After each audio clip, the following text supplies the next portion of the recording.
2. Well, good afternoon, everybody, and welcome to the Endless Report. I'm Brian, and with me today is Anthony. Hi, Anthony. How's it going, Brian? It's going good. This is our first Endless Report, and it's also our first Twitch stream, I think, of the summer, because we've been primarily on YouTube with the other things we've been doing in Endless Studios. We're rolling out this Endless Report concept maybe a little earlier than we wanted to. We were planning some other Endless Studios streams earlier in the week, and unfortunately Corey got sick, which was very, very inconsiderate of Corey. But How dare he? How dare he? That was not approved. But nevertheless, so we wanted to do a makeup stream, and we soldier on nevertheless, and we thought we'd roll out this a little earlier. The idea here is we think having more activities that we do as a studio beyond the things directly related to the projects we're working on is fun. And we thought one thing that could be fun is talking a little bit about game industry news, and as well as I think highlighting the general stuff there that everybody is tracking, highlighting some of the things specific to game creation and things that might be of interest to folks who are exploring being in the industry through Endless Studios. And that's kind of the plan. So we're probably going to rotate the hosts through each week. This was Anthony's brainchild. So Anthony, you are hosting this week, and I imagine a number of weeks in the future. And, due to illness, previously mentioned, the part of Corey is being filled by Brian. So that's, and I can't really fill it. I can just kind of be here in the chair. We're happy to have you here for the inaugural Endless Report. This is awesome. Very exciting. Thank you. So we're going to jump right into the news. We're going to try to keep this as a weekly news thing, but our first news item will, because it is such a big piece of news, is actually from last week, but we wanted to spend some time talking about it. And for those who do follow game industry news, I think it will come as no surprise that the topic there is the Steam Deck, which was announced last week. So long rumored to be coming, long anticipated both by the public and folks like myself in the game industry. And it's there. So, and is it a Switch killer? Of course, is the big question. So, just to kind of run down the news on that, it is a handheld. It is available for pre-order. It is coming out allegedly next year or late this year, and you can pre-order it. Reservations are backing up. Though I actually saw some news today, Anthony, that some of the folks who have reserved the higher end models with more storage in them, those they've because they give you a counter of when the availability is supposed to be. Those have actually started to creep a little closer there, and they're saying they may be available as soon as Q2 of 2022, as opposed to Q3 that they were previously saying. Interesting. So it is a bring up the specs here to go over it. So they're bigger for the viewers here. There we go. So it is a handheld running a AMD Zen 2 processor, which for those of you who are not computer hardware geeks, like I think Anthony and I both are, that is the same technology that the same generation of processor technology that's used in Ryzen 3000 series desktop and laptop processor. I guess there are no 3000 series laptops. It's all desktop. Ryzen 3000 series desktop processors, as well as the Xbox Series X and the PlayStation 5. It has AMD RDNA 2 based onboard graphics with a total of 512 compute unit graphics card cores on it. So that's not a dedicated, graphics card like a discrete AMD or NVIDIA card would be, or the hardware inside the graphics hardware inside an Xbox or PlayStation console. It's probably as good as you can do on an integrated graphics. An integrated processor chip, so that's pretty cool. It can be configured in different configurations. 16 gigs of DDR5 RAM. Storage is either 64 gigabytes of built-in eMMC storage, or can be configured with either a 256 or 512 gigabyte NVMe SSD with a 7-inch 1280 by 800 screen at 60 hertz, supporting 720p gaming being the theory of all of that. Mhm. It runs a custom Linux-based OS, which is Valve's Steam OS, a new iteration of that than the one they've had out previously. That it comes with by default, which gives you access to a Steam user interface. It's kind of similar to the Steam Big Picture mode if you've ever used that on your TV. And actually, they're going to. I understand they're going to update the TV-based Steam Big Picture mode with that the new Big Picture mode coming out on the handheld, and but it's a real computer in there, right? So you can go with that. You can blow that out and install Windows or Linux on it. But even if you keep the Steam OS that comes pre-installed on it, much like you can now on Steam OS devices and some Linux computers, you can play Windows games through Valve's what they call their Proton game emulation layer. And their goal, as they've stated in the announcement, has Valve, is 100% compatibility with everything on Steam being able to be played on the handheld. The knock on it from a hardware perspective, or the concern that folks have about it on a hardware perspective, is the battery life, which is a 40 watt hour battery that they say is, I believe, they say is somewhere in the 2 to 8 hour of usage range, which which is a large range. That's the 4x range is. Let me just check. That is not a range. that is not within enough standard deviations to be a range. But I mean, the speculation, given the specs on it and the watt hour rating, is that's not going to get. That's probably more like 2 hours, depending on the game, especially with a higher capability game. I'm sure that would take a lot of power. I would think so. And the pricing is $399 for that base 64 gigabyte version, $529 for the 256 gigabyte, $649 for the 512 gigabyte version. So, Anthony, as an industry person, I have lots of thoughts about this, but I wanted to start with your reaction because you're not an industry guy, you're a gamer, you are not an old dude with a salt and pepper beard. So though you were a dude with a beard, you're a dude without a beard now. Yeah, I did shave before this. It wasn't for the live stream. I shaved a few days ago. I just haven't seen anybody recently. But yes, no more beard anymore for a while. So I guess as a regular human being, as opposed to an industry insider, what's your reaction to that? What do you think of it? Is that a product very you interesting? want? It is. That my first instinct is, because I've been a portable person in the past. I do own a Switch. I had a PS Vita back in the day. I had PSPs. So I definitely had a history of loving portables. And I do think I actually have a question. It does have flash storage, doesn't it? Besides those SSDs, I believe there's expandable storage. I'm not sure. Yeah, the primary storage is, I mean, I think on the lower price version is flash storage. I believe it has a memory card reader. Yeah. On it. I read something about an SD memory card reader. SD memory card reader. Yeah.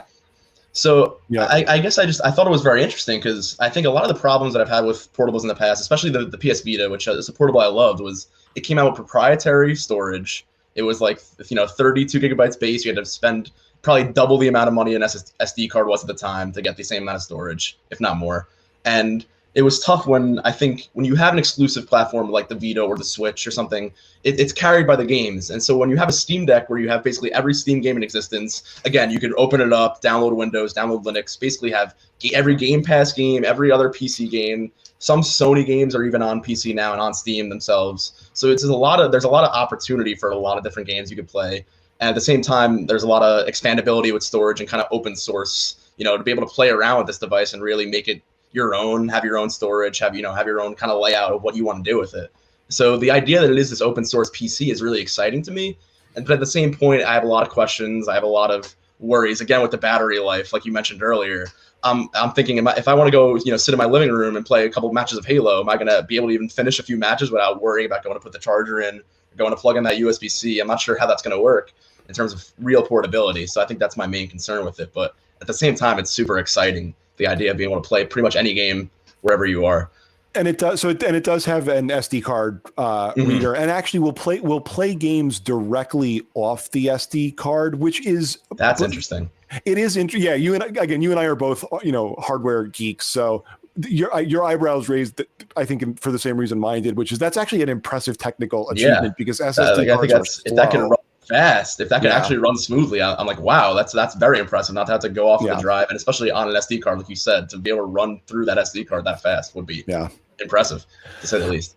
So I want to get to the technical geeky stuff first, but for 1 second, try to keep your regular gamer hat, because I am for a product like this to be successful, most people there'd have to be enough of an audience of people who are going to use it, in the way it's intended to be used out of the box, right? Which is you're going to keep the Steam OS operating system on it. You're going to install games from your Steam library. You're not going to sideload Linux onto it or something like that. So keep yourself in the head of someone in that use case scenario who is otherwise, like you, right? I'm going to ask you a very specific question. If you had your choice, but you could only have one or the other for approximately the same price, would you rather have a Steam Deck or a Xbox Series X or a PS5? It's a great question. And I'm someone trying to, detach someone who has none of those devices, right? Yeah, someone who has none of those devices. Thinking from that perspective, it's tough because I think it's, and you don't have I'll make it even more complicated. No PC either, no right? High-end gaming PC. No PC. Yeah, so I think it's a tough spot because at the same time, obviously, the console competition is in full speed right now. Especially we had the summer game season where Xbox had a lot to talk about. Maybe not a lot in the pipeline, given delays and COVID and the shortages and every situation going on with all these delays this year. But there's a lot in the pipeline. Sony's been a bit closer to the chest, but they've had a few exclusive PS5 games this year, which have been awesome. And I think it's tough because I look at it from an IP perspective, or what are the games I want to play? Is I think the question a lot of people ask themselves. What are the games I want to play? Where can I play them with my friends? Maybe what's the best way to play these games? And I think if you're looking at exclusives, I think a PC is better than it's ever been because you have both Sony and Microsoft putting somewhat older games, but Sony with Horizon Zero Dawn and Days Gone, those are Steam games now, and there's rumors that they plan to put out other big Sony exclusives on PC after they release on PlayStation, which is interesting. And then you have Xbox with Game Pass, where you can essentially, if you have a PC, if you have an Xbox Series X, you can play it anywhere. So as someone loves Xbox, I'm very excited for a lot of the Xbox exclusives coming up. I'm kind of thinking, if I have a PlayStation, or even if I don't have a PlayStation, why would I need a Series X when I can get a gaming PC or a Steam Deck or something that could handle all those IPs probably pretty well, or at least to an extent that I would enjoy, playing it there. So I think as someone who would have nothing, I think the Steam Deck is really interesting because if you're not a big PC gamer, you're kind of wary of getting into building a PC for cheaper, or even getting a PC, gaming laptop or something that's built for you that would probably be more expensive. This is like depending on the price of the model you get, this is a really nice price range to get something that's in between, like maybe a normal console price or a gaming PC price, and still get an experience where you have all these different varieties of games. So I would say I would definitely choose it over maybe a Xbox at the moment or a PS5 at the moment, maybe if I wasn't so, gung-ho to have these new PS5 exclusives. But Switch is another animal, I think. That's why I kind of think it's a funny conversation. I think on the question I asked, I think almost exactly what you do. I think I would too. And I do think that makes it very interesting because, again, I live in a bubble, right? I work in the game industry. I either have or have access to gaming devices that if I didn't work in the industry and I just was gaming in my personal time as something I enjoy, I wouldn't have access to, right? So I would not have a console if I wasn't in the industry and wanted to be able to play console exclusives or play our games that our company makes on console, right? I'd have a gaming PC. And that sort of was baked in for me that I would miss out on exclusive IPs on the consoles. And, but as you said, now that's even improved where you may miss out, but eventually if you can wait the year or two, and then you get it. And in fact, that works out great for me because as someone in the industry who wants to play a lot of games so that he has the reference and is learning from them and understands where the market in the industry is, even if they aren't the kind of games I would play in my personal gaming time, I have such a backlog that it's like, oh, I'm only getting to play Horizon Zero Dawn however many years later. That's cool, right? It moved up my list and now it's in the queue and now I can get it on this Steam Summer Sale. That's great. I'll do that. Yeah. So, but I think for a lot of people, if I try to put myself in the headspace of everyday folks who are in this scenario that I described, and again, because we do educational programs for young folks, right, who increasingly have like a Chromebook as their primary computing device that they do their schoolwork on, right, or and are primarily going on the internet on a phone and not on a computer like us olds do when we work, right? And that's what you have, and you have a choice between. But you want a gaming device, right? You want something that will let you play high-end, first-party, AAA games, and you have your choice between: do I want to buy or build a gaming PC? Do I want to have a gaming, a current gen console, or do I want to get something like a Switch, or do I want to get a Steam Deck? Right? The Steam Deck is pretty compelling. It is because there is a dock accessory that's available. Mm-hmm. It's not included. It's an additional purchase, but so you can dock it with the TV, dock with the TV without the dock, but you can dock it with the TV. So you could play in front of TV.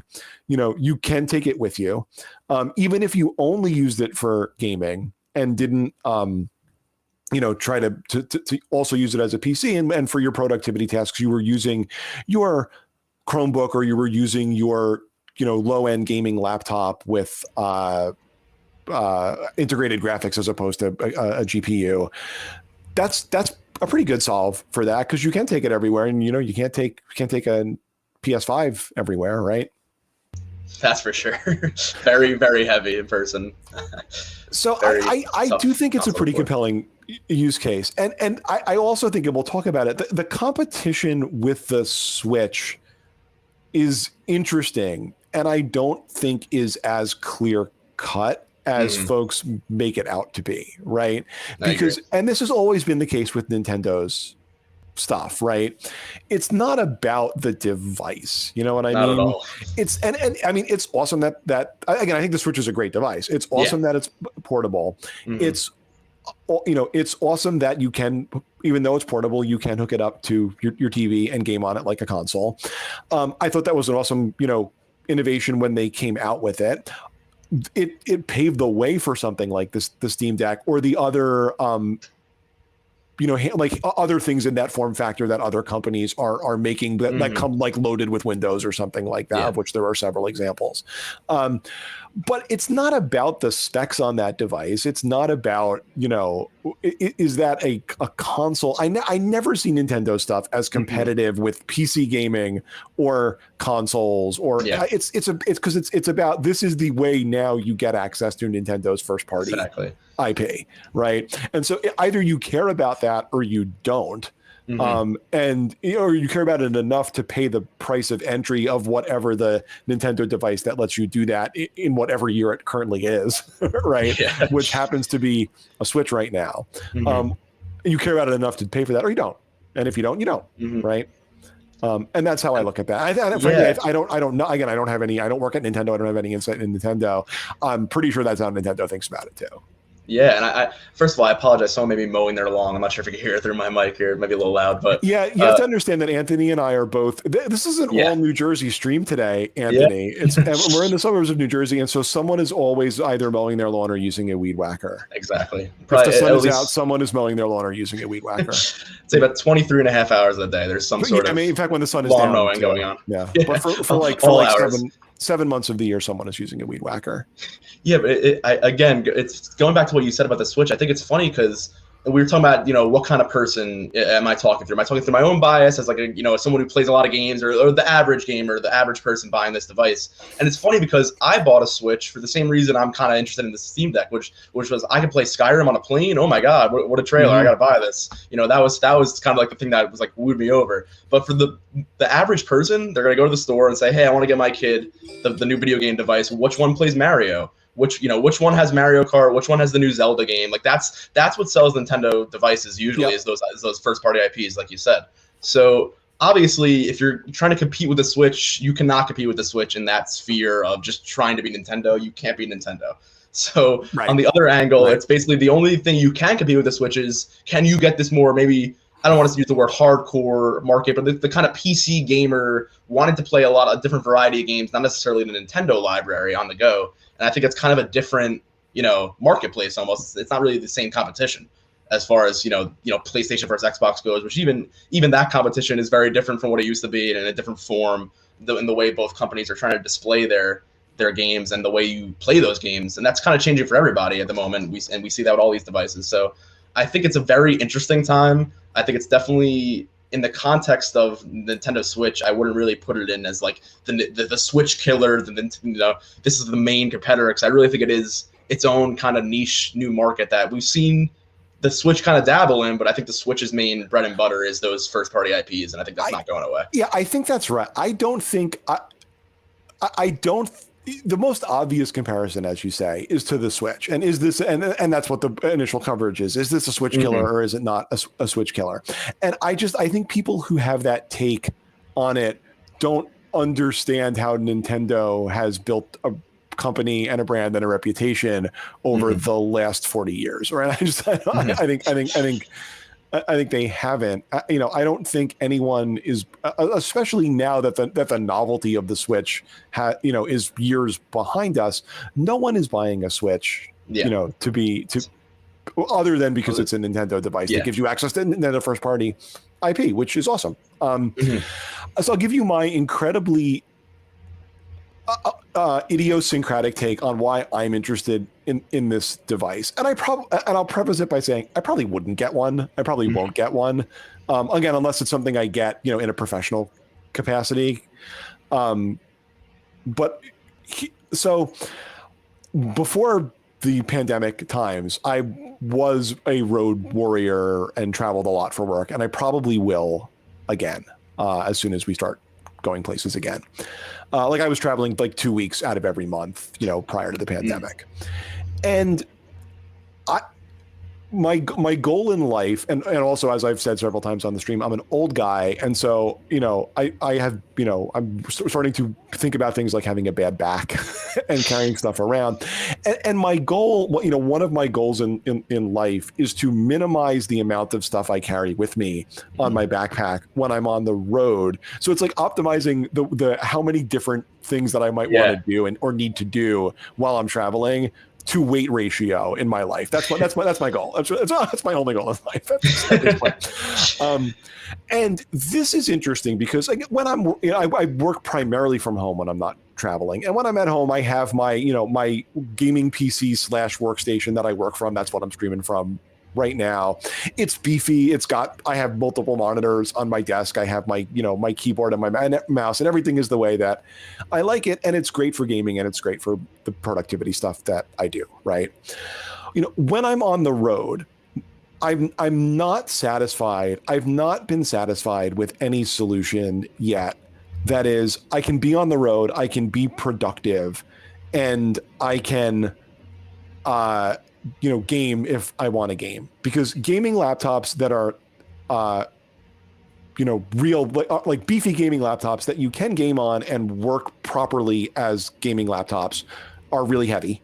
I've had terrible luck with gaming laptops that are thin and light form factor laptop devices. The last time I was trying to find a laptop replacement, which is like 2 years ago, so maybe the market's changed a little bit, nothing had good thermal performance. Everything I tried, like literally would thermal throttle all the time or would crash. And I returned multiple laptops from multiple different manufacturers because it was useless. And I ended up getting my primary portable computer is a Surface Pro, which you can't game on But I basically said, what's the most reliable thing that you can't game on and that is light?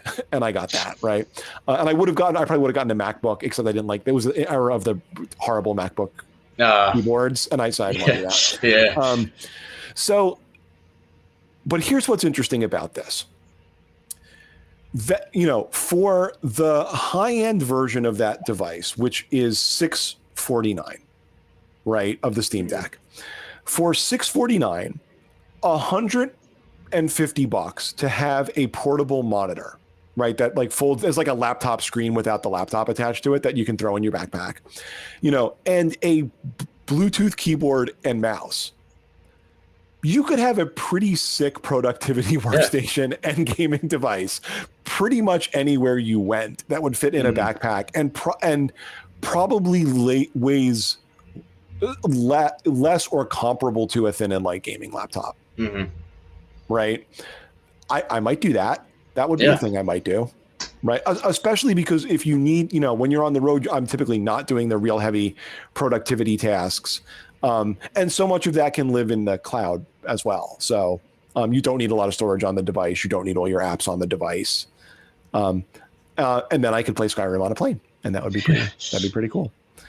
So that's my idiosyncratic take on it. My skepticism take is I have skepticism around Valve and hardware, because Valve has really not had a successful hardware product yet, and hasn't done the best job of supporting the hardware that they have out there. And I'm far from the first person to say this, but you know, you have the Steam Link, which was a set-top box device that I think cost $150 at launch, and they stopped, you know, so that was like, you know, game stream from your PC to your TV with our device.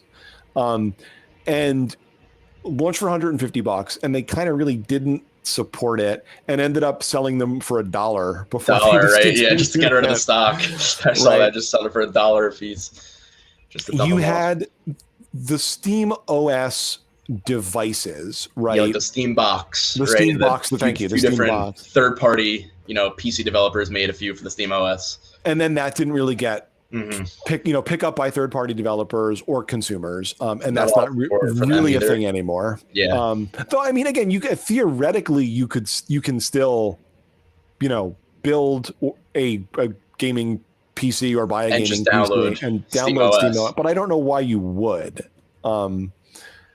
And then there was the Steam controller, which, you know, has done better than those, but didn't get a ton of support. And then there's Steam's own like VR stuff, which is probably their most successful product, but it doesn't have the market share of, you know, the Rift or something like that.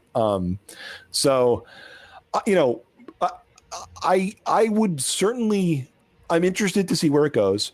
You know, it could be really cool. I think if you think about it in the right frame of mind, it could be an awesome primary gaming device that is also portable for a lot of people. I would probably, I am not, and probably will not be online to pre-order it. I'm going to see how it does in the market first. And I think it's funny that you say, like, put it in the right context, as we've been talking about, because I think it's interesting to think, especially with the context of the Steam boxes and what Valve's done in the past, what Nintendo's done in the past. When you kind of put that whole comparison in the context, it's like, well, what are the goals here of these two companies? What is Valve trying to get out of this? And I think their goal is maybe to have, like you said, why would someone just download Steam OS if they're going to build their own PC? The kind of person maybe that's going to build a PC or maybe get into that is probably the kind of person that would want to customize and want to just have their own, Windows or an OS where they can kind of, get into the nitty gritty and do their own customization. But I think maybe they're thinking of, maybe the console gamer who wants a simple experience. I turn that power button on. I have a, Steam UI. My games are there. There's no other, I don't want that computer experience. I just want a console-like UI experience. And I think the Steam Box was an interesting idea to get to that. Obviously, it didn't really pan out the way they get the support that they wanted to, or maybe they didn't give their own support. I'm not sure how that worked, but I think this Steam Deck is kind of an opportunity to jump back into the console space almost and have this kind of like bridging the gap of you could both have this like easy portable thing to play, like the Switch, or they can play AAA games that people want to play. And then also for the more professional person who wants to use this as a portable workstation, that is a really great solution to not have worry about carrying around a gaming laptop that may not maybe like I have a gaming laptop myself I'm on right now. It can overheat constantly if you're editing video or trying to game on it, and it ends up becoming just kind of like my laptop workstation and not really like my full-time gaming device, because it is there are a lot of trade-offs with laptops when it comes to that. So yeah, I mean this is my here. Hang on, I'll show you my. So this is the gaming laptop I carry around. When I need to carry around the beefy laptop. I mean, this thing, you could kill a man with this thing. I mean, it's so chunky. But this, in fairness, this has good thermal performance, and it doesn't thermal throttle. And this is how big, at least 2 years ago, you had to make one of. I don't know if it's still the case because I just gave up and stopped following that space. But at least 2 years ago, that was how big and chunky you had to make one of those things for it to actually work as a gaming laptop, and that stinks.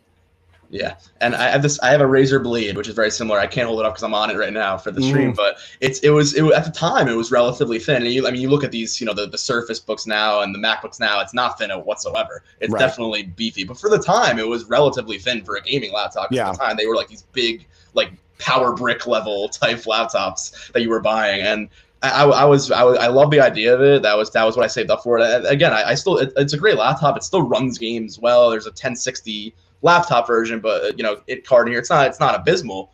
But it is. It gets hot. It's heavy. You could probably if you drop this on your foot, you probably break your foot. Kind of. It's a heavy machine. It's not super light, but I had the first generation of the 14-inch Razer Blade laptop because I tried it in this capacity. I may have the first generation or the second generation. It's not one of the first or second. If you have a GTX 10 series, it's not the first. The first, I think it's the second one. I think you have the second. The first had a GTX 900 series. Yeah. In it, and it had it was I ended up having to stop using it because it thermal throttled too much. You couldn't use it. You could not use it portably if you put it on your lap, to type on a plane. You burn your legs. You burn your legs. Yeah. It was crazy. You burn your legs on this thing. And it would not only would that thing thermal throttle, but even on a moderately demanding game of that, because we're probably talking 2015. Yeah, we're not talking like 2020 games. I'm talking, but I'm talking like running Skyrim, that kind of stuff, and it was. Yeah, I'm saying if in 2015 you tried to run Skyrim on medium settings on that thing, and again, Skyrim came out in 2012, so we're talking 3 years after its release. On hardware from 3 years later, it would not only would it thermal throttle, it would overheat and shut down. Yeah. And meanwhile, I'm trying to 2012, 2011 game. I'm trying to put mods on. I have a whole load list of things, and it was just not working. I was getting 15 FPS, and like my computer was throwing up. It couldn't handle it. Like it wasn't a good time for sure. But, so if this is better than that, it would be a win. I'm excited to see where it goes. I'm excited to follow 100%. It. And we'll keep the updates here. I'm curious if it's just a device, as you said, and as Valve is pitching it, that's a secondary portable device for people who are already PC gamers, or if it will bring new people into PC gaming because it scratches an itch and solves a bunch of needs folks have there at a reasonable price.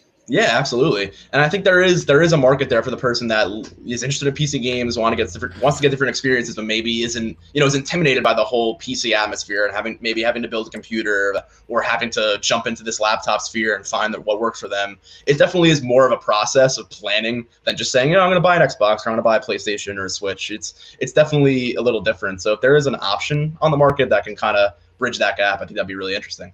Yep, I agree. Kind of to segue a little bit back to the Switch, not to spend too much time on the Switch, but they did announce, there have been rumors for a Switch Pro for a long time, and Nintendo did announce a new version of the Switch. However, it's not what everybody expected. So it is a Nintendo OLED essentially. And what we've seen on the announcement is that it's basically a brand new OLED screen, which looks very nice, by the way. It isn't 4K or anything, the crazy expectations that people had, but it's the same console from 2017, just with this nice, large, beautiful OLED display in portable mode.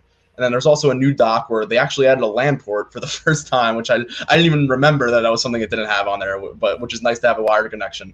And that's basically it. There's not much else to say about the upgrades, but there was a bit of a backlash online because of that, because there was a large expectation for some sort of Switch Pro or something of the sorts to kind of compete with the next generation consoles, maybe, or kind of, expand the Switch market. So I'd like to hear your thoughts on the new Switch, or maybe not in context of the Steam Deck. Obviously, we talked about how it's maybe a different, market or a different goal per se on Nintendo's end. But what do you think of this new Switch, and what does that say for the future of Nintendo's plans?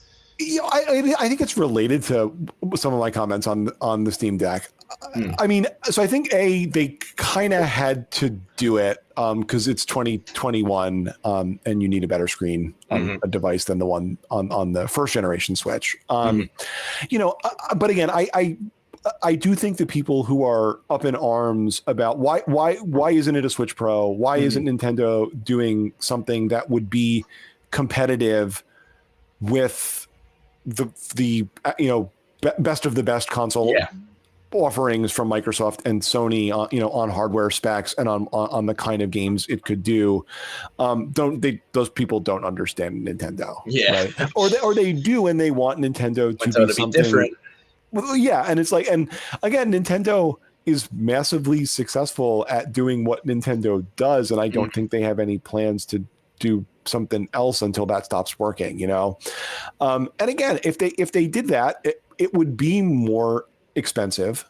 It would, because what does a current Switch go for? I believe it was $350 for a long time. I think they price dropped to $300 for a short period, but I think the Switch OLED is a little more expensive, actually. The OLED will be more expensive, but what's the price point on the OLED? Let me find the price point on the. Maybe $350 or even $450 at this point. I have to check again. I can't be that much, is it? I was hoping. I thought I read something that maybe surprised me. I looked that up right here, actually. But so a current gen Switch, retails. This is what I thought. Retails for $300. Yeah. Okay. Right. What are they saying about have they announced pricing on the OLED? I believe they did in the trailer. I was under the impression that it was $350, but I could check again on the side here. That would be reasonable if the other one is. I think it would be too, but $50 extra for the much nicer screen. Yeah, $350. Yeah. Yeah. Okay. So and again, I brought up the Vita before. The Vita had an OLED screen, and I think that again that was a very low resolution, but it was a beautiful screen. I think it was kind of ahead of its time. And that not a lot of phones had OLEDs. It was an interesting choice by Sony, but it was a great choice for portable, I think. Yeah. So I'm obviously this new Switch isn't out yet, but I think that's going to be a very nice screen regardless of the resolution or any disappointment maybe that it's not full HD. But I think on portable that's not as big of a concern in terms of the pixel density of a smaller screen. That being said, it looks very interesting. I just think. Continue. So I don't think anyone. So I think $300 retail, street price for a Switch. Current gen Switch is reasonable. $50 for the OLED upgrade. Probably more than I would pay for that upgrade, but it's the market can bear that. That's reasonable. A Nintendo device that cost $450 or $500, like I thought for a moment, in this market, that's not or that was over $500 at like the top of the line Xbox Series X is or something like that. Street price. I'm talking. There's. No, right? Yeah, that's not Nintendo's. That's not Nintendo's audience. That would alienate a bunch of people. That's not who they're selling to. It's not who they know how to sell to. And they're not going to do that. I don't think they're ever going to do that. And I wouldn't do that if I mean, Nintendo certainly doesn't need any advice on how to run their business from me, but I wouldn't do that if I were them. Yeah, and I think it's interesting, like in terms of like we talked about the Steam Deck, like what's the long-term goal of this? And everybody's like, well, if there's a new Switch out this year with an OLED, then how much longer are we looking at this Switch generation before Nintendo, deems an upgrade or deems a Switch Pro is necessary?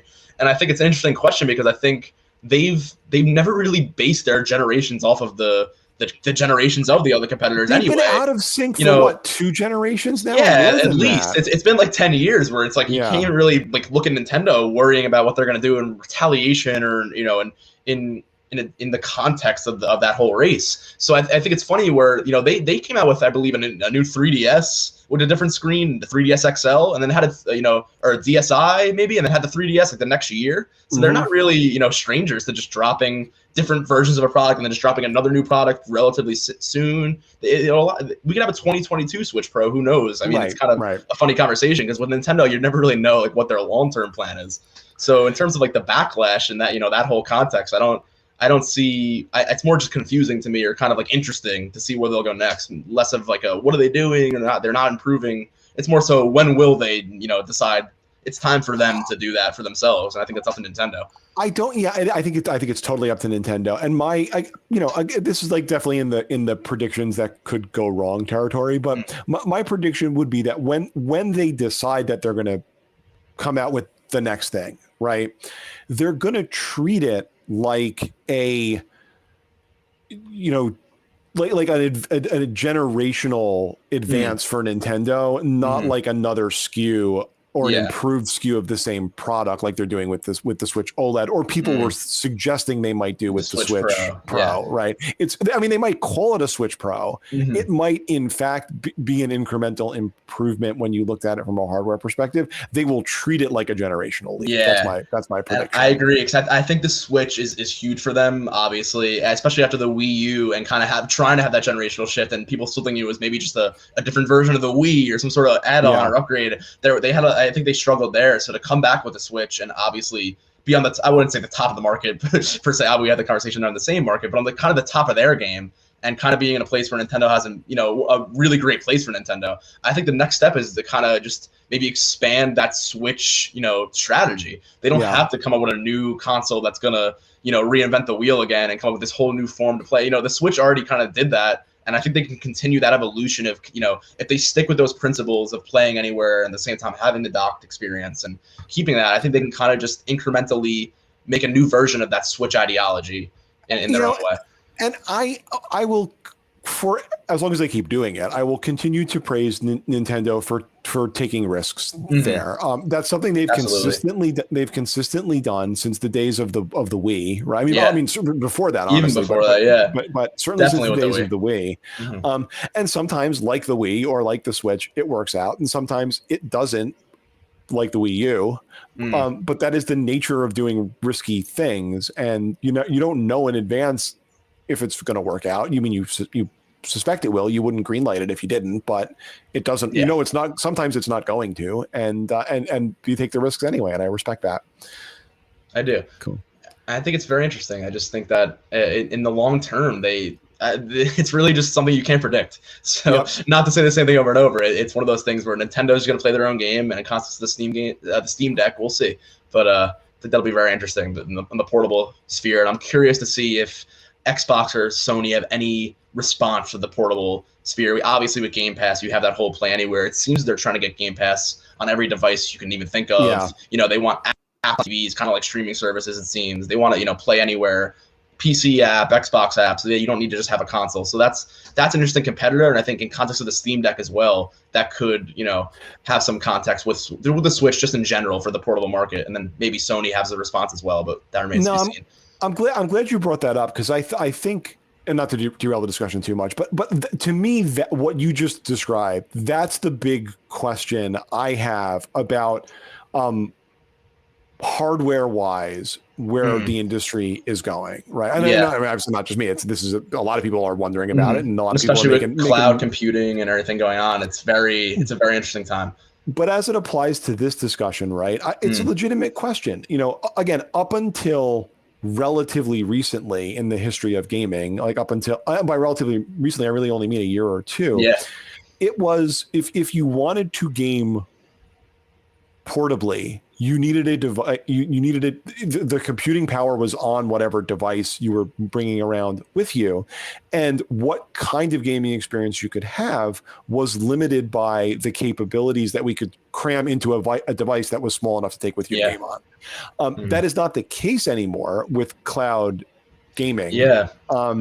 And the question of whether we will continue to have dedicated devices with like a Switch or a Switch OLED or a Steam Deck that have powerful computing capabilities in them and are portable, or whether your phone or your and a controller just on your phone, like it's another option now with the computing power in the cloud. Yeah. Whether that's going to be and there are a lot of people making bets that that's what's going to happen in the industry. Massive billion-dollar, multi-billion-dollar bets that's what's going to happen. And we'll see. We'll see. I mean, we definitely need the bandwidth. We definitely need internet to improve a bit for everybody, I think, is a concern there. But I think that's happening a lot more rapidly than before. There's no question it's going to happen eventually. But and a lot of that's on the server side of the developers, I'm sure, with their own networks and everything. But it's honestly, it's the bandwidth and the ubiquity of the bandwidth that's still the limitation, because the server side is powerful enough. The hardware, is powerful enough. Again, we're going to get 120 hertz. There already are 120 hertz displays on phones now. We're going to get that mainstream within the next year ish, and that's really what you need there hardware wise. It's just a question of the bandwidth and where the data centers are. So because the latency is a factor too. It's going to happen eventually. It's a question of how fast, and do you want to make that bet too early at the right time, or are you going to be too late to the party? So We'll see.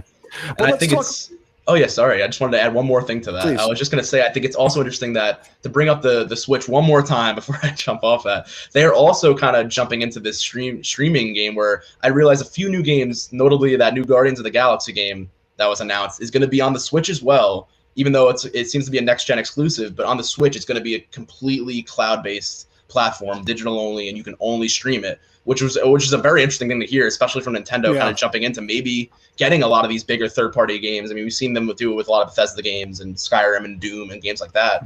But to maybe jump into this market as well without even upgrading their hardware would kind of be interesting. That would be a coup if they can pull it off. And and there certainly are people speculating that that's the strategy. It wouldn't be a bad strategy if they can pull it off. I mean, it's almost like, we Trojan horsed, our device into a bunch of people on our first party IP and its portability, 3 years ago or whatever it was that it came out. And now you didn't know it, but you actually can play massively, performant third party titles on this device through stream. And that would be a coup. That'd be awesome. It would. So let's step away from hardware for a minute or two and talk games and talk creative stuff. You want to talk a little bit about the director's cuts? Hideo Kojima director cuts. Sure thing. I'll pull it up. Yeah, so it was a bit of Sony news recently, and I just found the story kind of interesting, coming from a bit of like a film background and kind of the way, just the way they branded this. This is really just a marketing campaign. It's really all it is. But basically, just they're re-releasing both Death Stranding, which is a Hideo Kojima game, creator of Metal Gear Solid, if people on the stream aren't aware of him, and Ghost of Tsushima, which also came out last year at the end of the PS4's life cycle. And they're kind of re-releasing them in the context of the new PlayStation 5, and has some upgrades, DLC, new content, and they're labeled them as the director's cut. So to kind of justify not only the new content, but that thank you, Zach extra. Exactly. That just to justify this extra $10 PS5 upgrade, they're calling it a director's cut, which sounds kind of cool, to be honest. When I first heard it, I was like, I like the idea, especially in retrospect with ultimate editions and super legendary editions. We kind of hear in the gaming sphere often. So to kind of to hear director's cut sounded very interesting. Then the more I looked into it, the more I was like, wait, this marketing is, this may sound like good marketing, but it doesn't really make a lot of sense. So when I looked into it, I realized that the new Death Stranding director's cut was going to have all brand new content they made originally just for the PS5 and wasn't cut from the original game. So I thought the name director's cut's a little misleading. Is it not? Because we didn't leave anything on the cut. We didn't cut anything. Yeah. Usually that implies in Hollywood, usually it's a negative connotation, like the director's vision was limited, or we left a lot of the cutting room floor that didn't make it to the theatrical release. So here's like the director's true vision, no limits, no ratings, all that extra footage. That's usually kind of what that implies. But here it's more so of a new version and kind of adding it post-emptively. But it has that negative connotation. I think the director's cut is a negative connotation on the first game, because it almost implies that the first game wasn't his true vision or something went wrong there. Oh, I see. And that's interesting. I mean, it's really just a generational shift, but it kind of almost implies like a difference in the creation or the creative vision, maybe. But I just wanted to hear your thoughts on that. Well, it's interesting. So I think there's been an evolution of the term director's cut, even in film, right? You know, going way back to things like Apocalypse Now, or the Richard Blade Donner Runner cut of Superman or Blade Runner, right? There was that connotation, which is like the director had a vision, the studio screwed it up by making them cut stuff, and then it's being restored, and so it's always from footage they already had, and it's always longer than the original. I think that has shifted, especially with the Snyder Cut, like you said, because that's exactly what this kind of is. With that, actually, the Snyder Cut was a new film shoot. They added a lot of extra scenes. They did a lot of reshooting. Or even, I would argue they didn't call them director's cuts, but going back to things like the extended cuts of the Lord of the Rings films, which again those are 20-year-old films now, but where I think even that was part of Peter Jackson's vision from I can't say definitively from the beginning, but certainly while the films were still in production, where it was like, it is valid to do a cut of this film that is of a certain length with a certain pacing that will play well in the theater, right?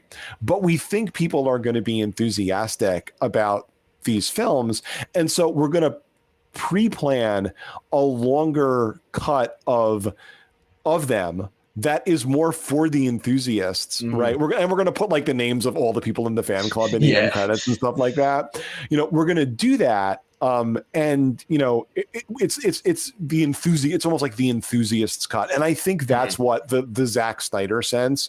I mean, there is a sense of it restoring his creative vision, but I think it is the concept of an enthusiast's cut really is what it is. And then and so that's what those have become. It's become massively, popular in the film industry in a relatively short amount of time. The pandemic was part of that. There was no question, because it let people release things and have revenue for their studios without making whole new films. And then the rapidity, right, the speed with which that now has become adopted, as you said, as marketing speak in the game industry for what they used to call like a remastered edition of a game. I remember way back in 2019, way back in those days, lost in the mists of time, the distant past of 2019, when they just called that stuff remastered editions. And honestly, it all comes back to a thing that really motivates a lot of the commercial game industry. And, because we haven't, the folks in our studios are aspiring game makers, it's worth noting everyone in the game, games are a hits, especially big AAA games, franchise games are hits driven businesses. And they are increasingly, much like film has become, franchise-driven businesses. Nobody greenlights AAA game IP anymore without believing it has the potential, the very real potential to grow into a franchise, right? And releasing the director's cut of a game you released a year ago, and as you said, there's been a generational jump in the console, so there's some justification for it. But that is without. And there is new content, but it's not a sequel, right? You've essentially found a way to make a franchise out of one game. That's people in the industry are like, that's next, like you're playing 4D chess now. That's next level stuff, right?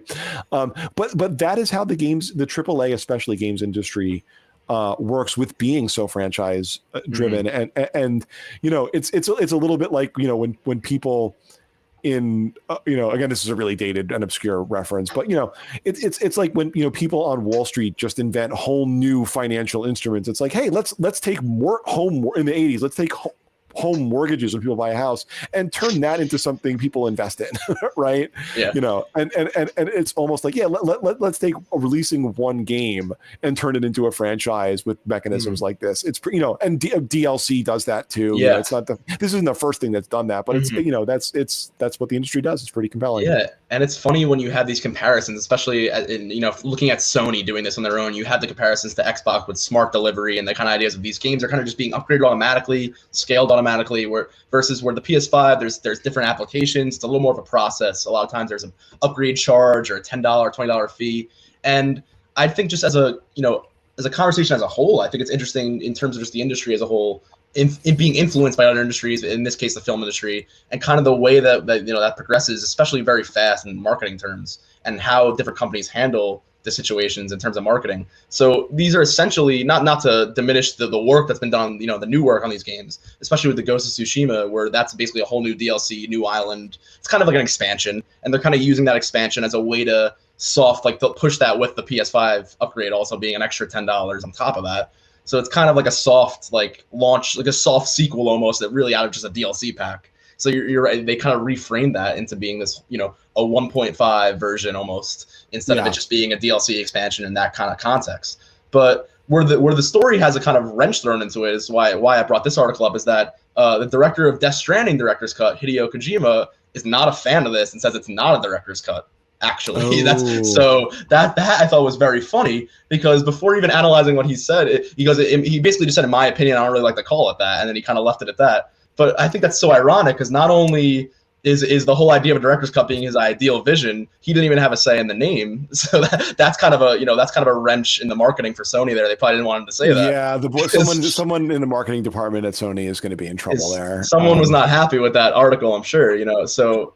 I'm not sure it actually compromises the vision of the game. I'm not saying that whatsoever. I'm sure that they did put a lot of content in, and it isn't compromised in that sense. But it's obvious that he's not in control of the name, so that's kind of ironic. Yeah, and he is such a marquee, name in the gaming industry. I would be surprised if it was contrary to his vision. But yeah, that sounds like that someone in the marketing department didn't quite get the message coordinated there.